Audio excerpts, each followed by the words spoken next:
Alright guys, so I've been meaning to do these two videos in particular for a while, mostly because, like, this has been on my mind for a while, and I've done a lot of non-comic lineup videos, mostly on my Patreon, which, by the way, if you haven't already, hit the link below, head on over to my Patreon, and yeah, I just posted a new episode of Requalizers, and did a video with my good friend Steven Shinder talking about a reboot sequel idea for the Texas Chainsaw Massacre movies. So if you want to check that out, just hit the link below. But yeah, getting back to this, I'm actually doing a comic lineup, like actually using comic characters. So I thought it'd be kind of cool. I don't know if I'll make this, I don't think I'll make this a whole thing, but I wanted to at least do the Justice League and Avengers, the two big teams in the big two. So yeah. So as for how many members are going to be on this team, I'm going to pick 7. And I'm going to talk about each role they would have. I'm going to talk about, like, which, what their place would be, like, where would their place be and all that. And as always, guys, you don't have to follow my exact rules to the letter. Just have fun. But yeah, the reason why I chose 7 is because that's a reference to my favorite era of Justice League comics, the Grant Morrison run, which, yeah, that's one of my favorite comics in DC era, was the Grant Morrison era of comics. So that's kind of a reference to that. So let's get started with this team. Starting off, let's talk about the leader of this team, and it's not going to be Superman.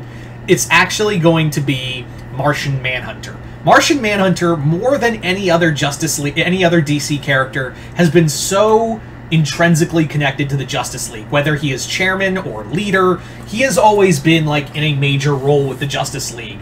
J'onn J'onzz always feels an affinity for human life, and has always been, you know, as someone who deeply cares for the Justice League, no matter what the incarnation. So yeah, he's been leader before, so why not have him leader again? I think also a lot of people forget how powerful Martian Manhunter is as a character. I don't think people realize that even though, yes, fire is one of his main weaknesses, I don't think people realize that this dude actually is someone, not even Superman. Superman, like Clark has admitted time and time again, I would never want to fight J'onn. Not even on a good day, I would want to fight J'onn. He's one of the most powerful beings, and I think people forget that. Anyway, so there you go. Our leader, J'onn J'onzz. Anyway, speaking of Superman, that's our second character for this lineup. Just like with Martian Manhunter, Clark is so intrinsically tied to the Justice League that it would be criminal not to have him on this team.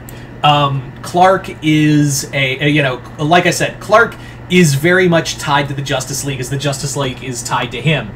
And, you know, what more can I really say about Superman other than, yeah, it's fucking Superman. Of course you'd want him on a Justice League team. That would be dumb not to have him. So yeah, there is our second member of our team, so let's get down to the next 5. And I'm just going to say, Diana and Bruce, not on this team. Not because I don't like them, it's just I want to have a little variety.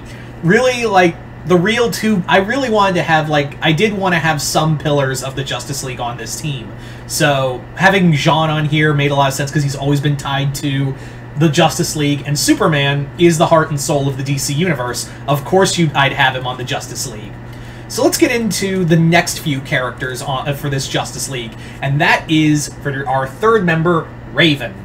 Raven has proven herself that she can be part of the Justice League, and one of those characters that, like, Starfire's been a member, Beast Boy, Cyborg, obviously, Nightwing, and of course the Titans are serving as the Justice League while they're quote-unquote disbanded.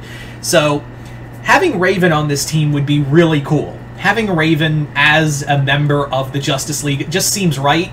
Plus, she'd also be the team's resident magic user. Someone who I would love to see the Justice League work with, and someone who it wouldn't hurt to have her more in the spotlight. I think Raven has gotten to a point where she can be part of the Justice League and also be like the magical council of that group.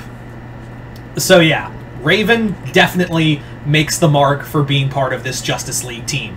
So let's move on now to member number 4, and that's Plastic Man. I fucking love Plastic Man. He is just a fucking trip to see on teams.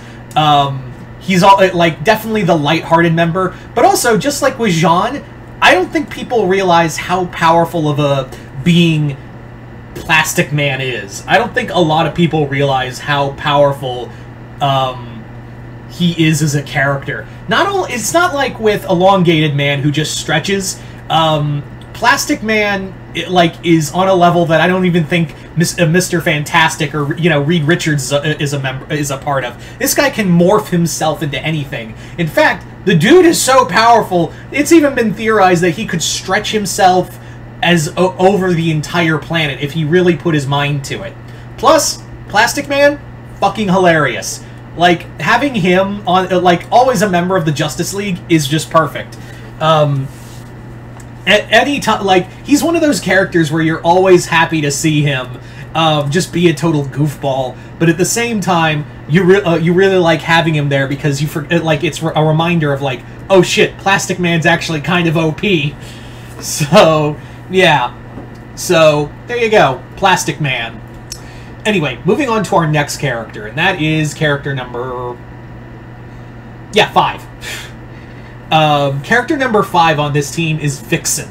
Vixen is another character that would be a kind of a magic user, but she's also been very much tied to the Justice League, and obviously she's powerful, and yeah, a lot of people forget that she's rich, too. A lot of people seem to forget that Vixen has a lot of money, so not like Bruce Wayne money, but still a level of cash that would prove pretty useful for the rest of the team. I could totally see her writing a few checks, but also be I don't know how Bruce makes this kind of money. How does he do this? But she's tough, she's powerful, and again, another character that I don't think gets a lot of love, and I don't think people realize how strong she is as a character. So Vixen at number 5. Anyway, so let's move on to character number 6. So yeah, so let's move on to our 6th member, and this is probably where more of the money would come from, honestly, and that is Michael Holt, aka Mr. Terrific. When you don't have Batman, you get the better version, in my opinion, of the scientist guy who thinks of everything. Yeah, the 3rd smartest man for a reason. It's Michael Holt, aka, like I said, Mr. Terrific. Mr. Terrific would probably be fronting the bill for a lot of the stuff. More so, even though Mari is pretty rich, but Michael Holt has built inventions that rival gods. Master, like I said, 3rd smartest man, the guy who has literally built inventions that rival gods, and yeah, he also has a thing against magic, and he doesn't believe that, he's an atheist, even though he's been killed and resurrected. So I'd like to see his reaction to Raven. I would really like to see what his reaction to Raven would be, and her mysticism. Anyway, so yeah, so who is our final member for this incarnation of the Justice League? Well, that's easy. A Green Lantern. And not just any Green Lantern, Guy fucking Gardner. Guy Gardner's my favorite Green Lantern, and plus, could you just imagine him and Plastic Man in the same room, and the shenanigans that they get into? Guy Gardner, even though, yes, he is an indomitable jerk, is someone you want to have in your corner. When the Sinestro Corps was going on, Guy was a goddamn field general for the Green Lanterns and even the Justice League during the war for the Sinestro Corps. War against the Sinestro Corps. Guy Gardner is an accomplished Green Lantern. He is a powerhouse in his own right. And yeah, he's also a veteran member of the Justice League. Remember, he was a big part of Justice League International. So yeah. So there you go, guys. The running theme, you've kind of noticed that it's a lot of, aside from Superman, it's a lot of characters that people take for granted or don't realize how powerful they are. And that'd be kind of the theme of my Justice League team, is that it would be a team made, aside from Superman, it would be characters who are seen as underdogs or not as powerful as they would be. So you guys tell me in the comments below, what would your Justice League team be like? What members would you have? Just comment below, let me know. Other than that, hope you all enjoyed this. I'm Mr. Multiverse. I'll see you next time in the Multiverse.